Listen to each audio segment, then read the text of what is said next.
So for this experiment, you need to calculate the Elmore delay from node A to node B using the value of resistors and capacitors given in the table below.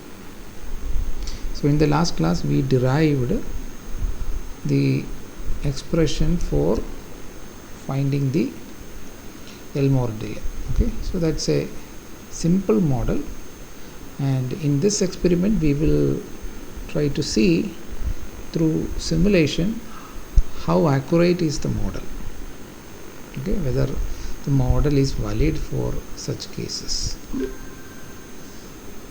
Okay, so A and B terminal, you can see every node is denoted by an alphabet. Okay, A, B, C, D, then E, F, G, H, I. So these are the nodes. Input we are applying at A and we are looking at node B. So what is the time constant by which the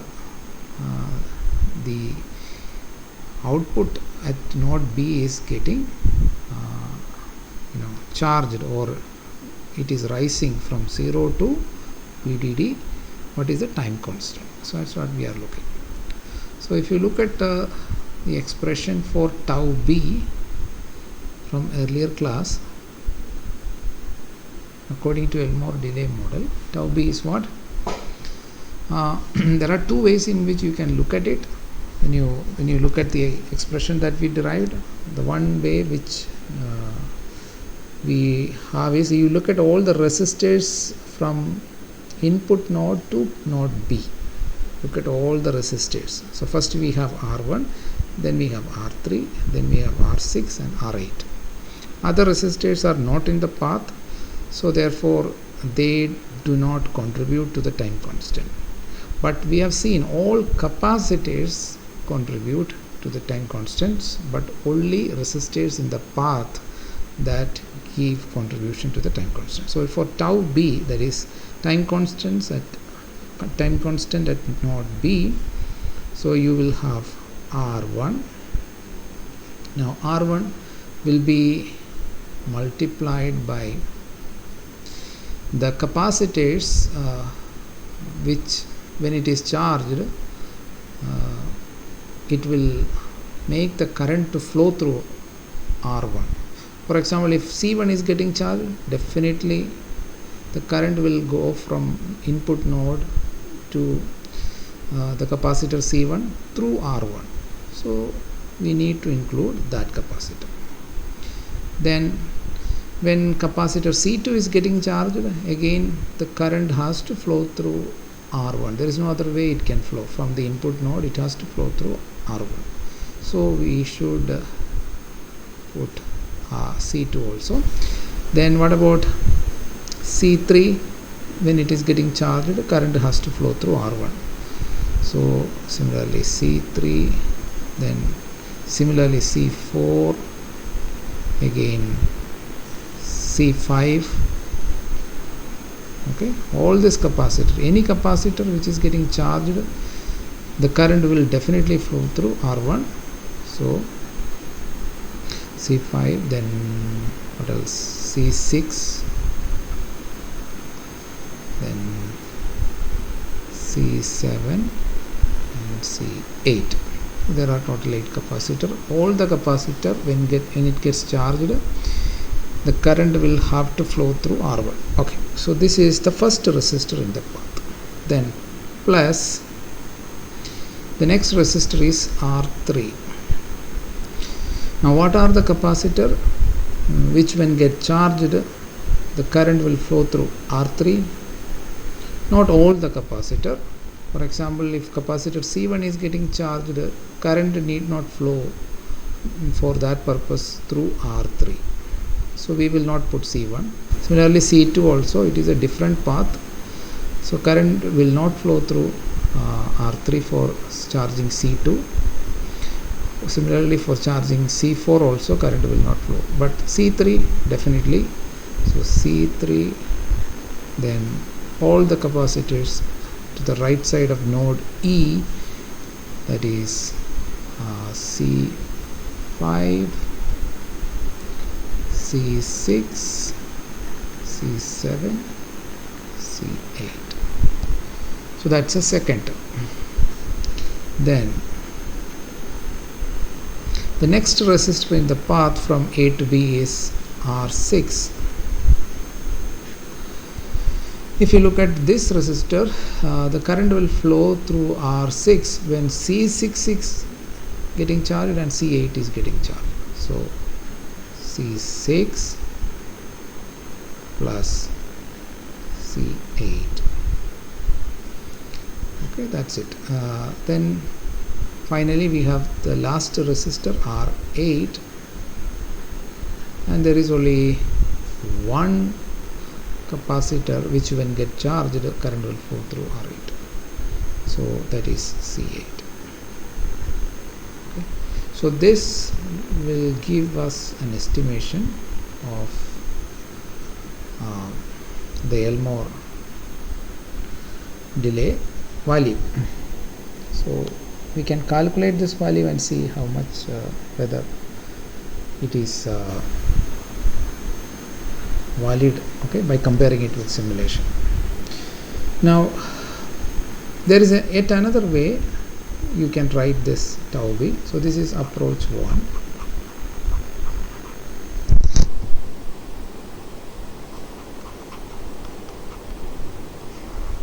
Now approach 2.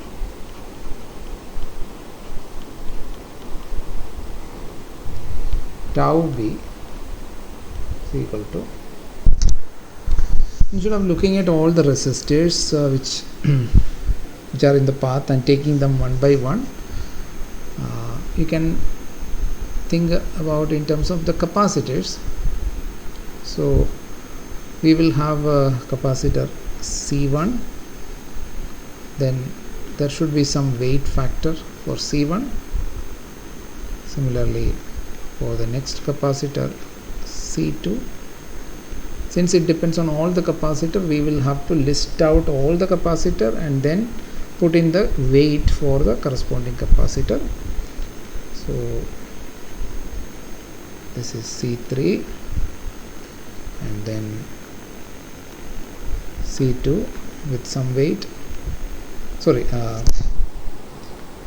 this will be C3 and C4.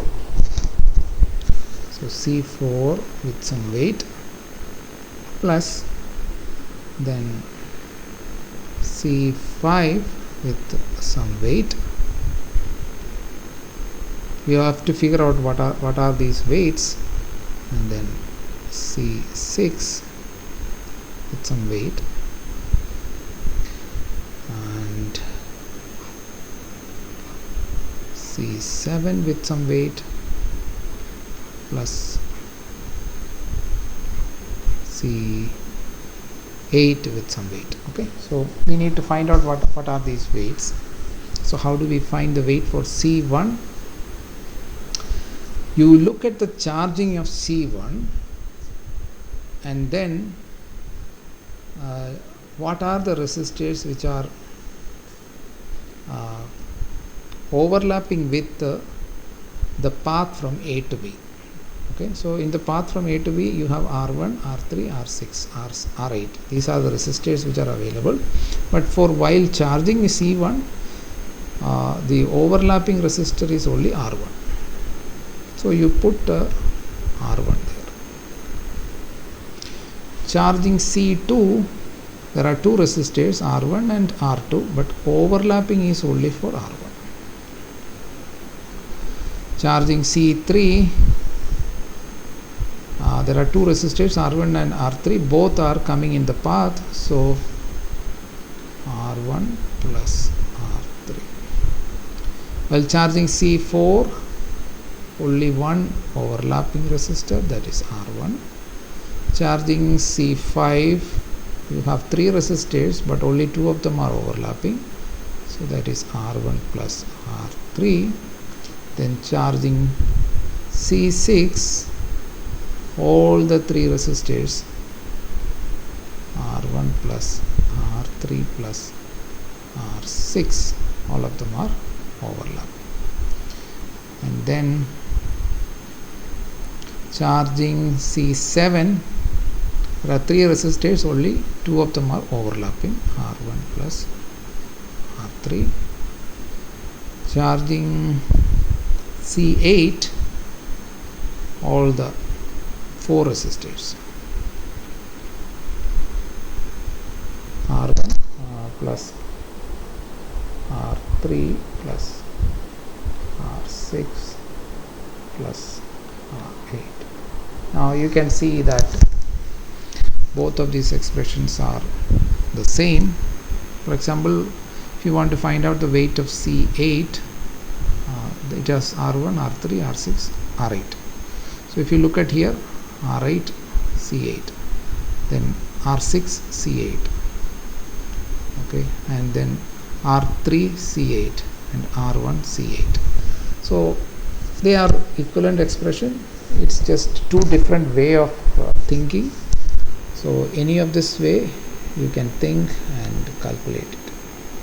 Okay, so this is the model, how it will it can be used to evaluate. So similarly you can do for other resistors, other capacitor nodes also, but let us stick with just one. So tau B R1, if you look at this, it is 0.25. So unit is ohm, so we will take the same unit, and then Faraday, the capacitance is given in femtofarad, okay, which you can take in nano also. So it's all the capacitor sum. So 0.25, I am taking capacitance in the nanofarad, so it will be 0.25 plus 0.75. I am using the first formula, then 0.25, then again 0.25. So 1, 2, 3, 4 I have done, then plus 1 plus 0.25 plus 0.5 plus 0.25. Okay, I added all the capacitor, plus R3 is 0.5. Then we have C3. C3 is 0.25 plus C5 is 1, and C6 0.25, C7 0.5, C8 0.25. Then plus R6 is 1, R6 is 1, and capacitors are C6 and C8.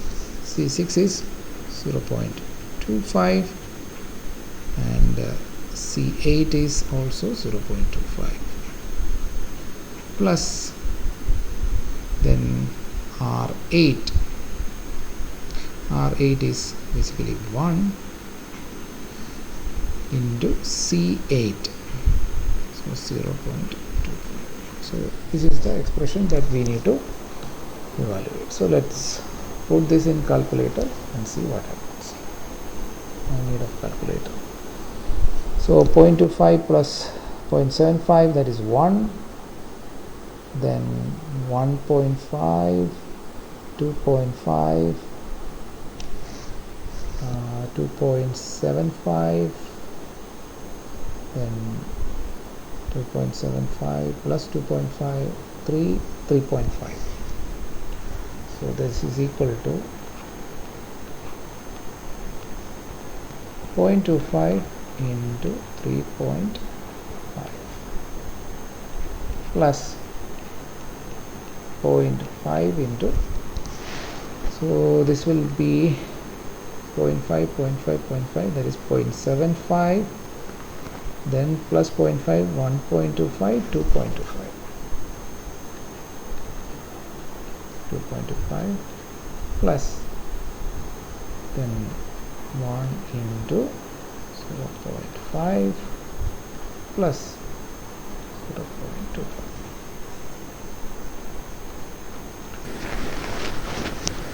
Point 25 into 3.5 is equal to then 0.5 into 2.25 is equal to 2 plus 0.5, 2.5, so 2.75, right? Correct? Yes, sir. So nanosecond. Okay, so resistance is in ohm, capacitance is in nanofarad, right? We have taken, so it should be in nanosecond. Okay, so now let's simulate and see whether this is correct.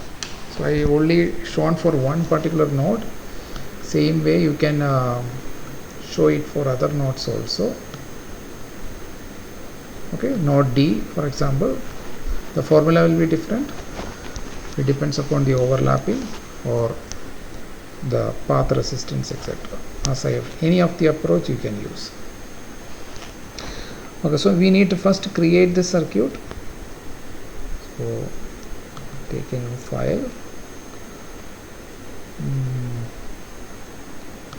Okay, so let's make this circuit.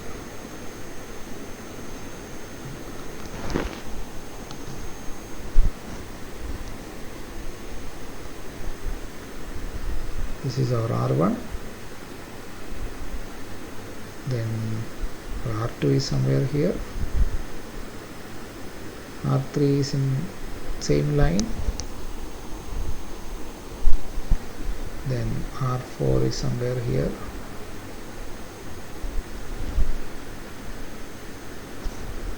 then R5 is somewhere here, R6,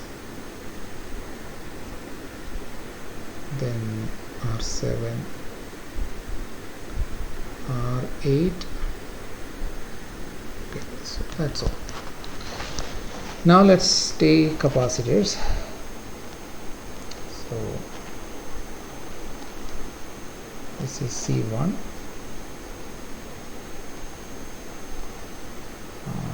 let's put it here, C2, then C3, C4, C5, C6, C7, C8. That's it. Okay, so now let's connect everything.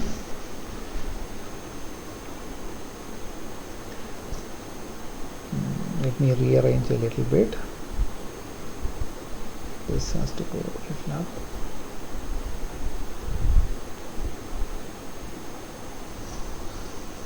I think all other things I can connect. Now I need a ground also. So there should be a ground. All capacitor one side is grounded.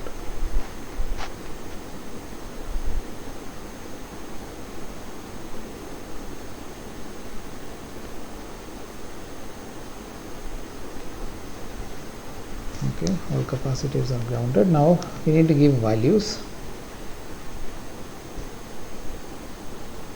So R1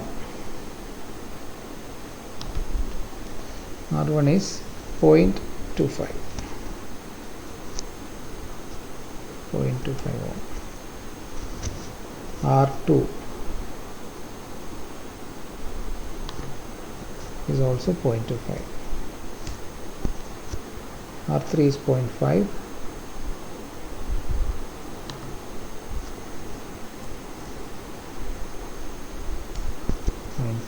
R4 is 100. R4 is 100. We never have to use that because that was not in the path. Then R6, sorry, R5 is 0.25. Then R6 is 1. R7 is 0.75. R8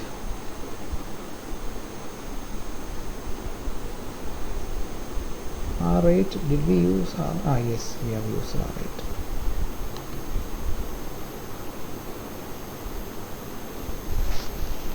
No, I doubt. Okay, R8 is 1000. I think we did not use that. Let me just see. R8 was to be used.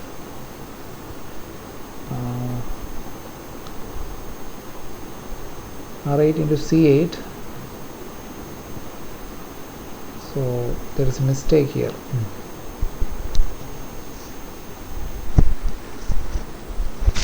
R8 is not 1.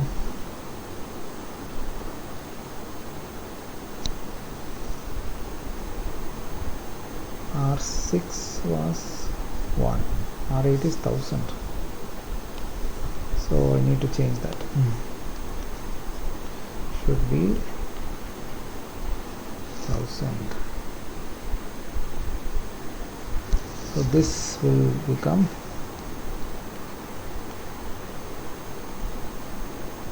250. So this will become 250 plus 2.5, which is 252.5 nanosecond. Right? Is that right? Can I get a confirmation? This was our R8.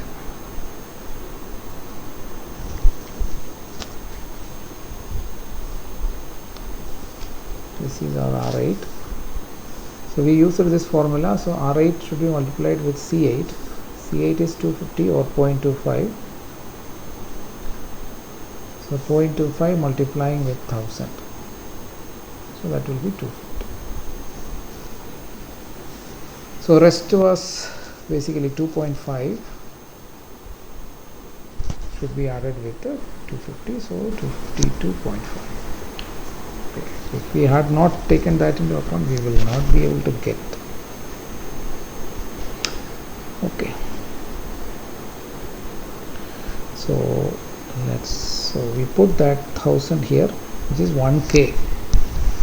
Now the value of this resistance and capacitance will depend upon where the the path is made of which material. So we classified the parameters for line capacitance and line resistance into two categories.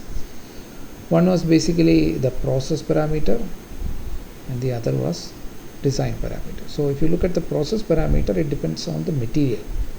Material, if it is metal, usually the interconnects are either metal or polysilicon. If you take metal, the the sheet resistance is something like 1 to 10 ohm per square. Okay, so let me just write that. So different materials are there.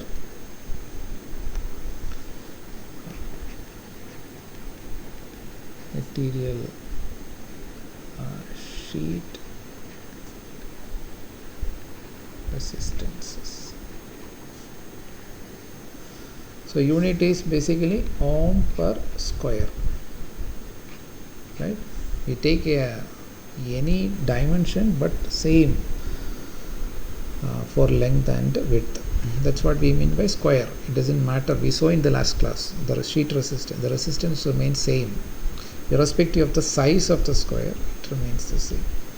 So if you are using, say, metal,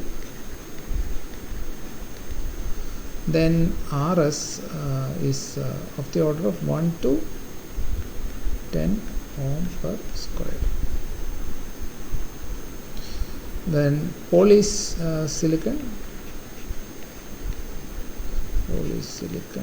that is the gate material. So usually when the gates are interconnected in the inverter, that is through the polysilicon, and polysilicon RS value is of the order of, depends on the doping concentration, etc., and the crystalline size, etc. So you can say 15 to 30 ohm per. So it is having more resistance compared to metal, slightly more resistance. Metal also, depending upon whether it is gold or aluminium, it will vary. Then we can have a resistance of the what is called as the N well. We will come into that, what is N well and all. So this has the highest resistance. It is of the order of 1 to 5 kilo ohm per square. Okay. So this is like a doped semiconductor. N well is basically N-type semiconductor, whereas polysilicon is basically not a crystalline semiconductor. N-type semiconductor is a crystalline. This is crystalline. Okay. So if it is crystalline, the resistance is higher.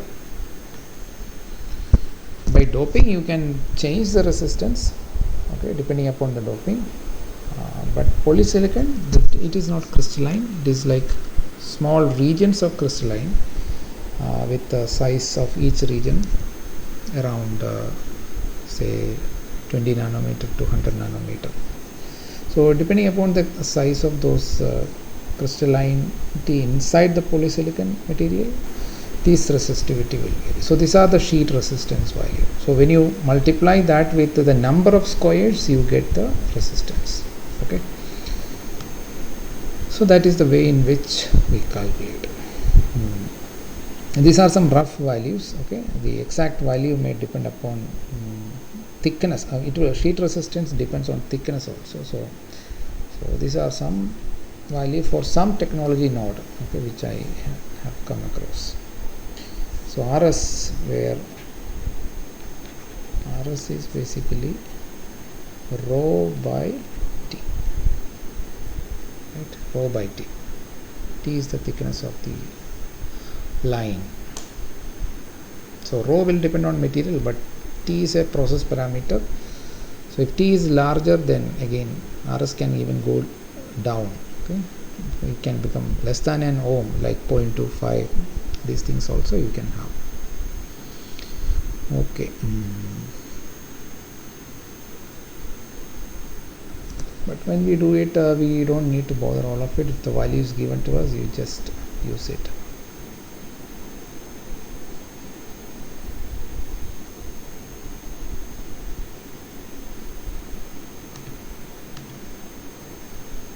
Then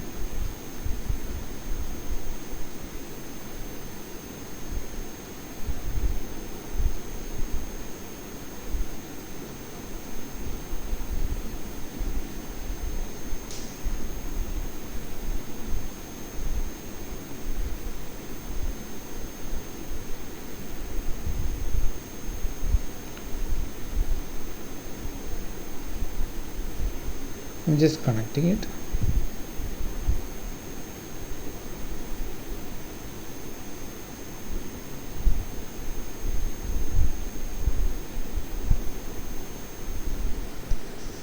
I think I've finished the connection.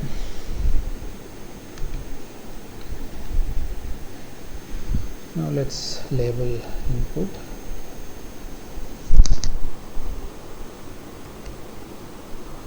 This is an input port.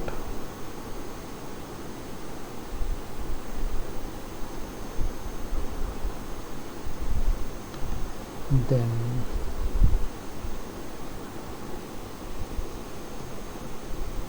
out.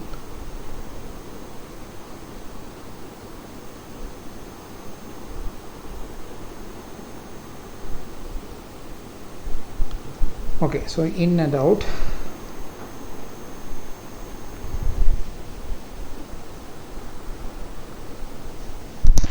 What we need to do, we need to find the transient analysis.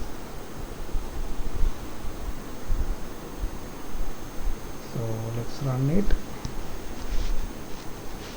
Okay, we need to have some estimation of, so we have calculated it, we got something like 250 nanosecond, 252 nanosecond. So let us run the simulation, say some multiples of 250 nanosecond. So let's say 1 micro. Let's do that.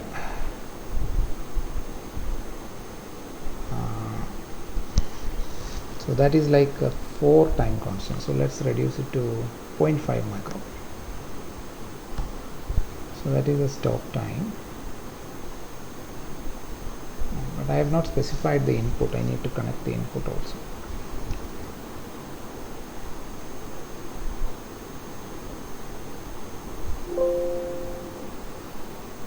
Some resistance I have not mentioned.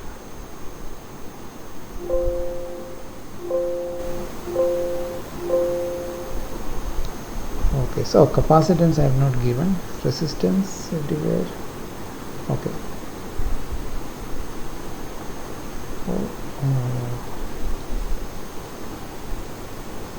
This was R8 and this was 1000.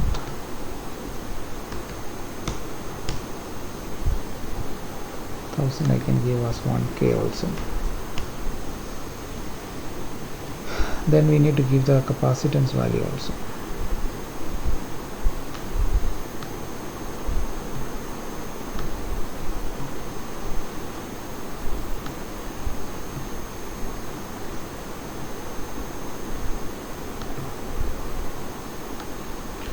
So R1 is given, C1 is C1 is 250 femtofarad. 250 femtofarad. That is C1. Then C2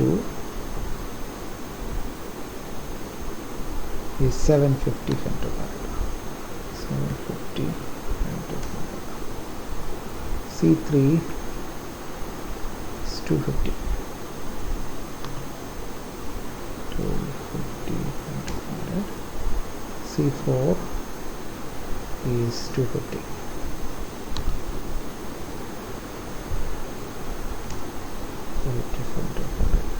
Then C5 is 1 picofarad.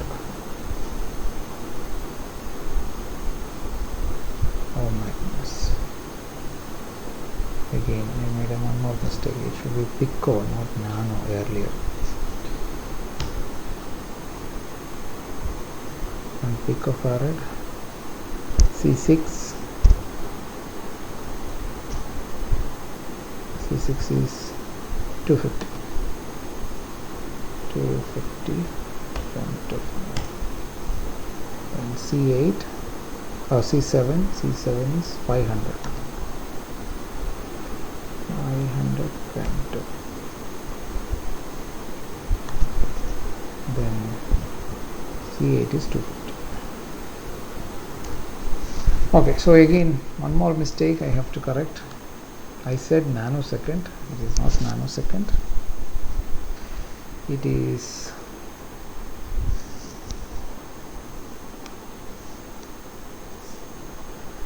picosecond.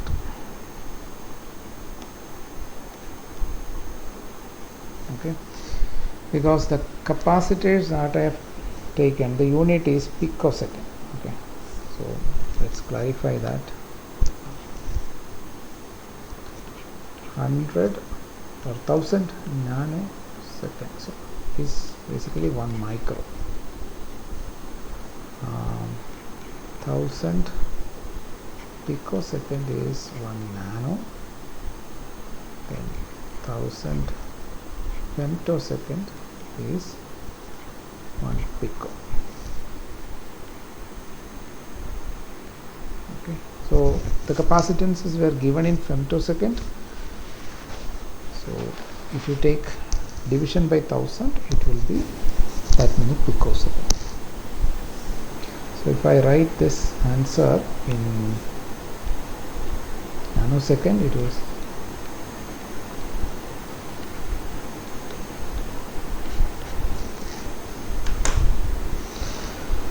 so we need to modify. So first let us give input. So this should be also changed to nano.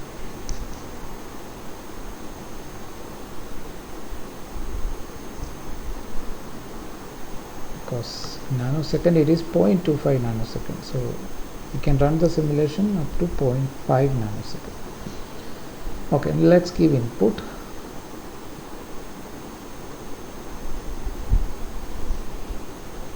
Let's magnify it. Voltage. So our input was basically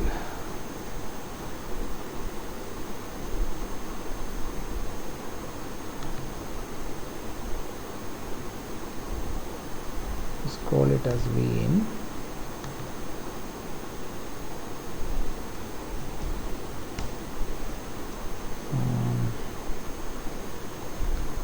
Let's connect this.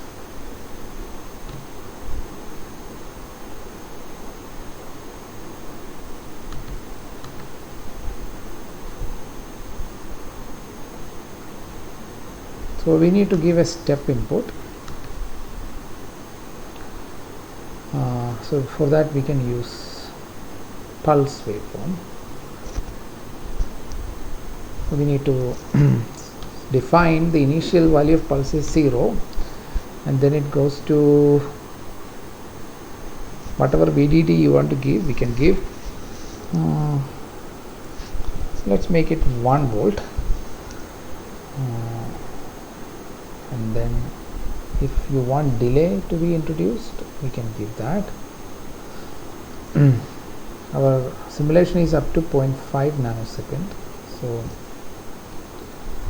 let's give a delay of 0.05 nanosecond. Rise time, fall time I am not giving. That means sudden change is what is going to happen. Then T on, let's say it will remain on for 1 nanosecond, and okay, so this is what, so it's like a step waveform going from 0 to 1. You can make it 0 to 5 also, but let's keep it 0 to 1. So it will not start at t equal to 0, it will start at t equal to 0.05.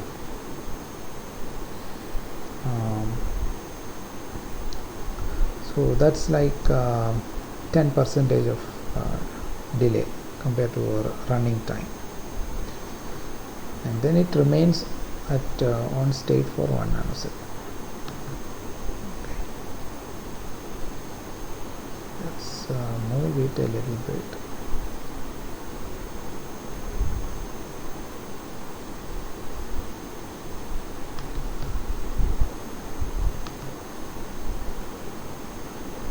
let's run it. Let's see the input first of all. So this is our input.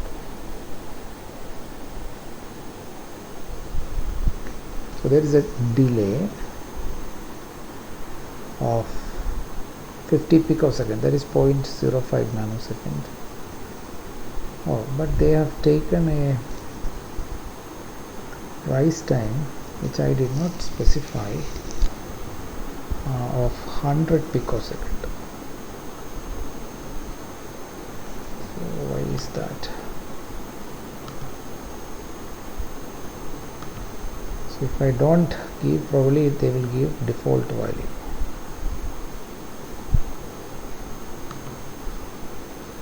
So in that case I will specify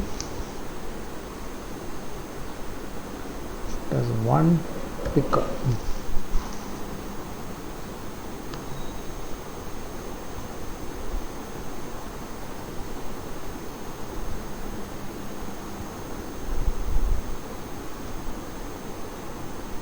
Okay, so that means 100 picosecond was default value. So if I want to reduce it,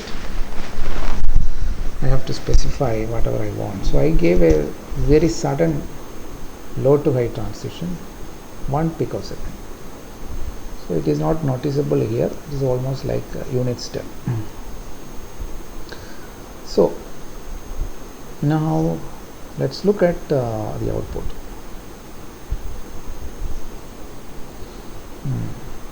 So this is what we are getting. Now how to find out from this? It goes to the high state in a gradual way.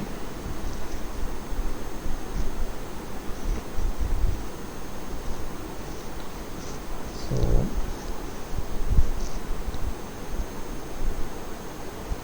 how to find out the so the formula I gave you in the last class, if you remember, time constant is the value of time at which the input rises to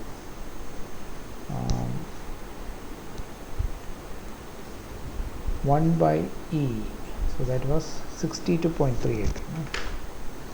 So you take a cursor,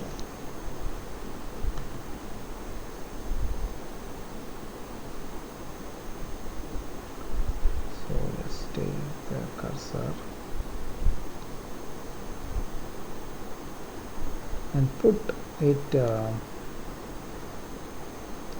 at 62.3.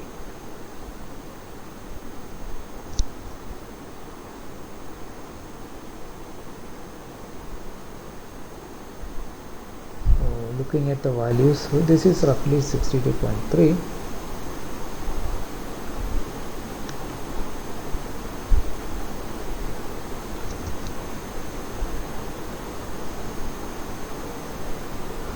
Okay, and the time, if you look at, there is a time horizontal, so 296 is the time, but I have to subtract the delay, which is 50 picosecond.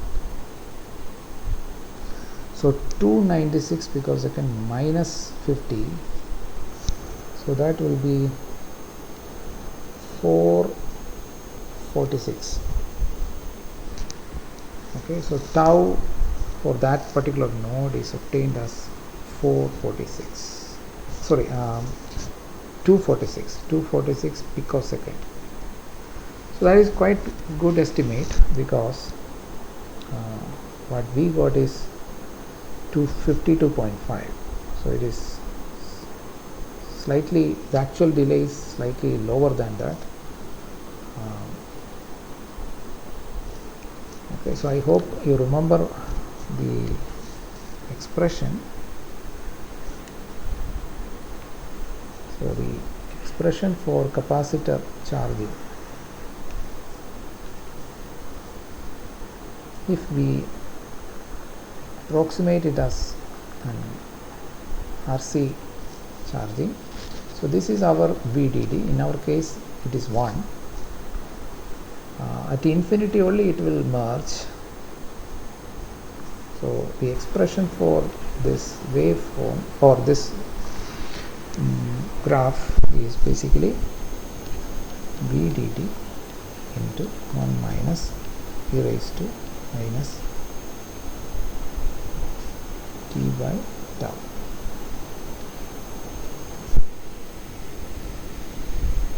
So that's the expression for v of t. So v of t when t is equal to tau is v dt into 1 minus e raised to minus 1. So that is equal to v dt into 1 minus 1 e. Okay. So e is like 2.7. If you look at calculator,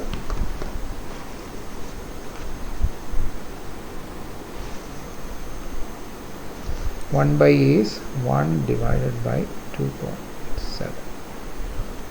So that is like 0.72, I think. So that's like 0.36. Then 1 minus that is 63.2.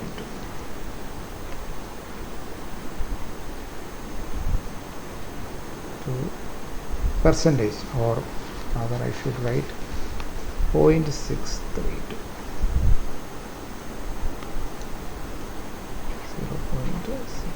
0.632 VDD. Our VDD is taken as 1 volt, so that gives an advantage. We don't need to multiply with any other number. Multiplying with 1 is that itself.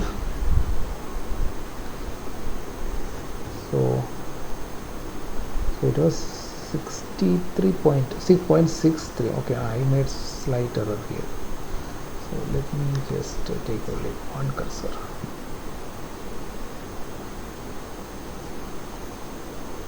.2. Okay, so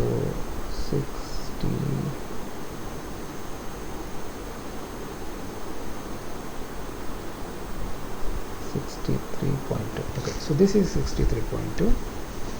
So it is 302. So we have 302.9. So 302.9 picosecond is the horizontal. So this one. For 63, for voltage to become 63.2. Okay, this is roughly 63.2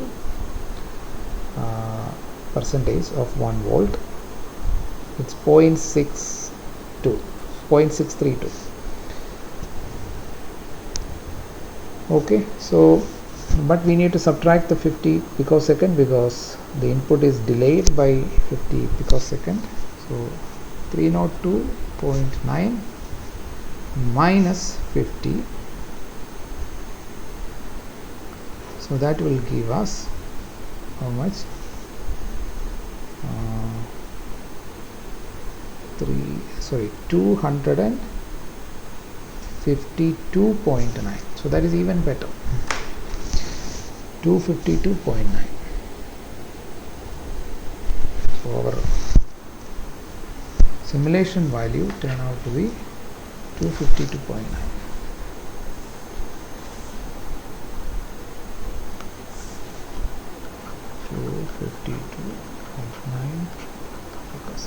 So this is what simulation value. Okay. Which is more correct. This is more correct. Okay, because in Elmore delay model we are taking lots of assumptions. It's more simplified. But you can see that they are quite close. 252.5 and 250.9 picosecond. They are quite close. Now, what will be the value at node H? Because Node B is primarily determined by R8, which is 1000 ohm. All other resistance, if you look at, they are relatively low in the path. So if we take node H, the only difference is that the last term will be absent. There will be only 3 resistance, R1, R3 and R6, and we just need to multiply with the capacitors, which when get charged makes a current flowing through those resistors. So only difference is, I think, it will drop basically the last term, because we will stop with R6. So if we drop the last term, so that is node H.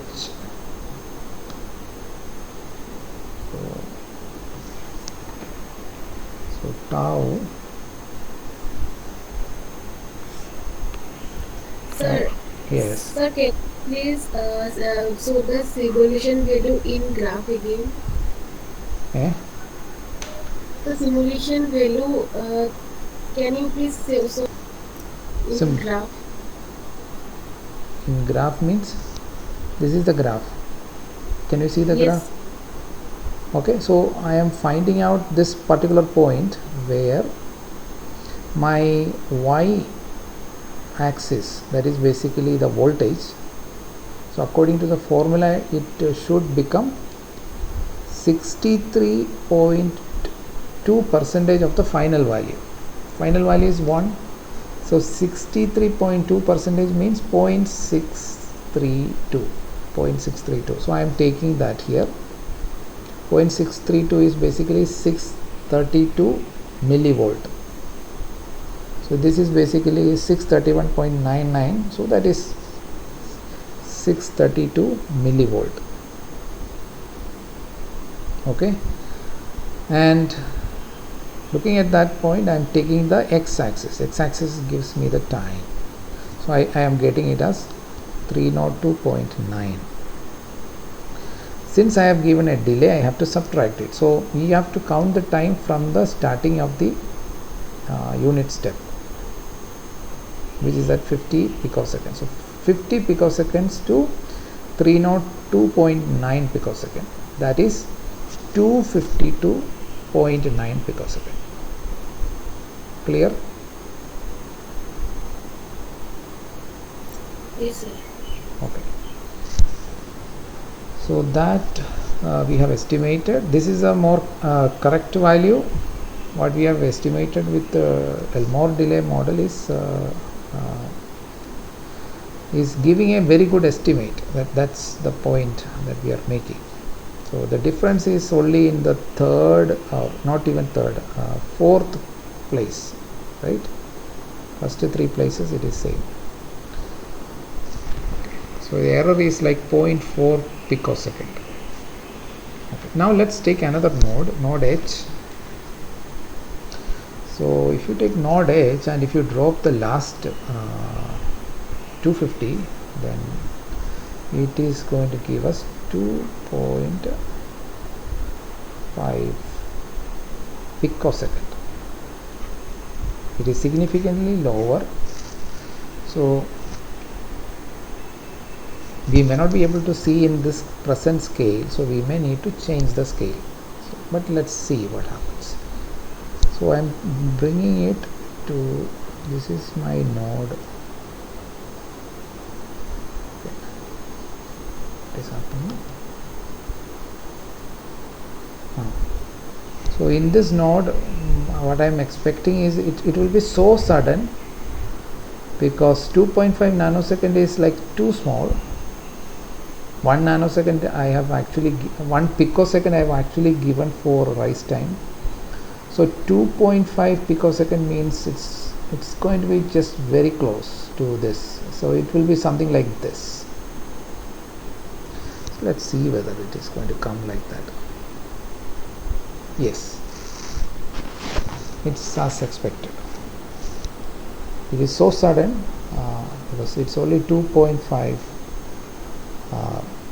picosecond. So this delay is majorly due to the last term, which is due to R8. R8 is 1 kilo ohm, whereas all other resistance in the path is 0.25, 0.51. Okay, so it's significantly low. So if you want to measure this, you have to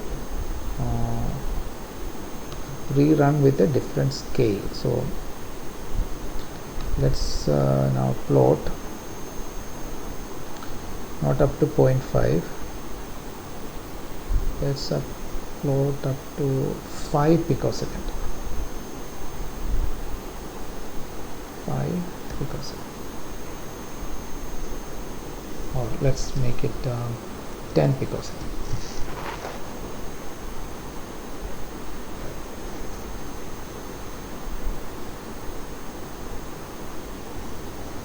Okay, so now you see the scale is like going 1, 2, 3. So 1 picosecond it takes, but I have given a delay of 1.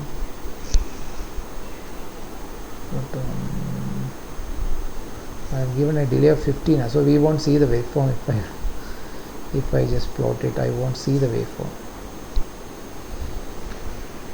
I have to change. Let's remove that. Delay is unnecessary. So I will give 0 delay.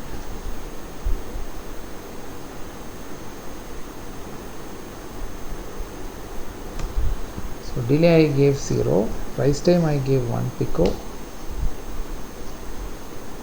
Let's run it. So now we will see it. Okay. So it is taking 1 picosecond. Now that is significant in the present scale, so we need to ideally we should reduce it, but let's see the waveform first and then modify it. Yeah, another thing that you can notice, that's because of this slowly rising, you see that it's not an exponential wave, so we need to reduce this before measurement. So let's reduce the 1 picosecond to, say, let's make it 0.1 picosecond. That is reducing by 10 times.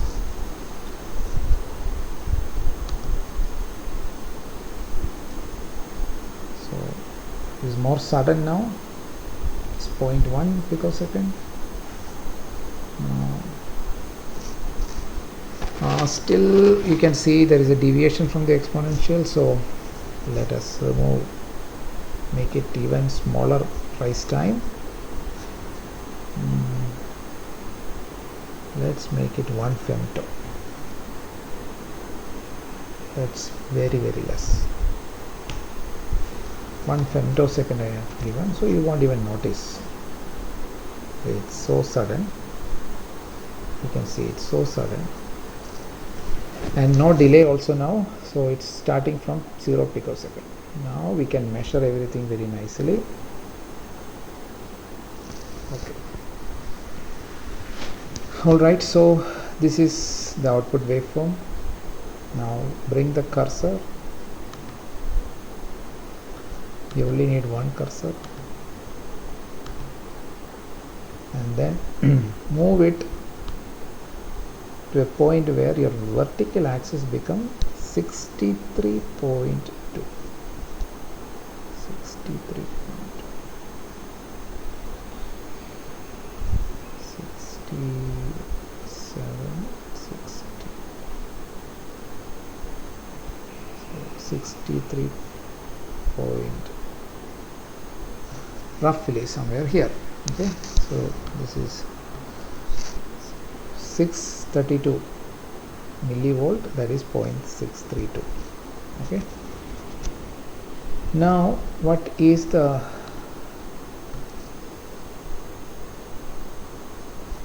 corresponding horizontal axis? It is 2 picosecond. 2 picosecond. So our simulation is giving 2.03 picosecond. So simulation is giving 2.03 picosecond. Okay, but you see it is close, but here the percentage of error is more, but still at least it is a good estimate. So that's what the Elmore delay model is giving us, a quick estimation of the delays involved. How much, what is the time constant, that's what. Okay, so I hope you have understood. Now if there is any doubt, you can ask. So similarly you can look at any I only did 2 nodes, H and what was the other node,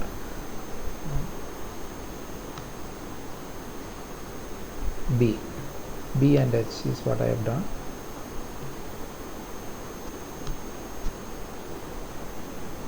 So at B we had 252 picosecond, and H we had much less, 2 point something. So different nodes have different rise time and fall time. The same thing you can do with fall time also, but usually we use unit step rather than fall. For seeing fall time, you have to start with 1 and then go to 0 at t equal to 0, and then you see how much time it takes to, and we have to assume that a whole capacitor is initially charged to VDD and then it is going to discharge. Okay, but usually what we do is with the rise time. Okay, so the time constant is what we have estimated, and it is given by this formula, and then by mapping it with the actual exponential rise, you can see, you can evaluate time constant as the voltage becoming 0.632 of the VDD. Alright, that is all for this lab.